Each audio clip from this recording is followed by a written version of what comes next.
Gisugdan na ang pag-repair sa bahin sa Mandawi City Public Market nga naguba sa linog. Ang usa ka wing sa merkado gipamutangan na og mga metal ug structural support sa beam niini.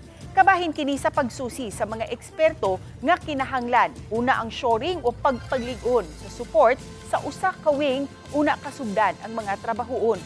Gi-inspeksyon kini sa city administrator ang pagtrabaho. Kay napaligon na ang usa ka bahin sa merkado, gilihok na karon sa kumpanyang gitahasan ang pagtangtang sa nahunlak nga parte. Plano sa mga trabahante, putol-putulon ang nahagsa nga canopy, una kini matangtang gayud sa kinatibuk-an. Mga kapin sa simana ang bana-bana para mahuman ang pagtrabaho.